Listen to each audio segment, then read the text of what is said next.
পৌরসভা আমি আগে একাধিকবার বলেছি, এখানকার মানুষ অতি বিরক্ত হয়ে গেছে। নরক বানিয়েছে একটা পৌরসভাকে। কি আছে এখানে? জঞ্জাল সারা রাস্তা জুড়ে, জল খুবই সংকট। 20-22টা ওয়ার্ডে মানুষ জল পাচ্ছে না, এবং তারা একবার না বারবার বলেছে, পৌরসভাকে বলেছে, এমএলএকে বলেছে, এমপিকে বলেছে, সরকারের কাছে আবেদন নিবেদন করেছে। আমি যতটুকু জানি এমনকি তৃণমূলের কাউন্সিলররা পর্যন্ত অনেক সময় চেষ্টা করেছেন, বলেছেন, কিন্তু কে শুনবে কার কথা?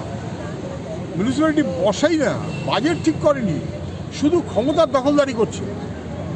জল না পেয়ে 28 নম্বর ওয়ার্ডের মানুষেরা আগেও যেমন অনেকবার বিক্ষোভ হয়েছে, এবার ওদের গতকাল থেকে বিক্ষোভ করছে। আমাদের যারা ওখানকার মানুষ আছেন, সাধারণ মানুষ, তারা আমাকে বলেছেন, আমি তাদের বলেছি আমি 100 ভাগ তাদের পাশে আছি। কিন্তু আমি যাবার কারণে এই কথাটা কেউ না বলে যে রাজনীতি হচ্ছে, আমি সেখানে গেলাম না, কিন্তু প্রয়োজনে যাব। এই অসভ্যতা চলতে পারে না। মিউনিসিপ্যালিটির দায়িত্ব আমাদের খালি খাবো আর খাবো, তার জন্য মিউনিসিপ্যালিটি কেন জলের ব্যবস্থা নেই? কেন পাইপ তোলা হয়, খোলা হয়, বন্ধ হয়, আবার তোলা হয় কেন? এই সমস্ত টাকা লোপাট করার ব্যবস্থা। ওখানকার মানুষেরা স্বাভাবিক বিক্ষোভ, খুবই সংগত। আমি তাদের মনে করি তাদের দাবি সংগত, তাদের পাশে আমাদের থাকা উচিত। তারা তাদের মতন আন্দোলনে আছেন, বুঝে যাক আন্দোলন ছাড়া কোনো পথ নেই।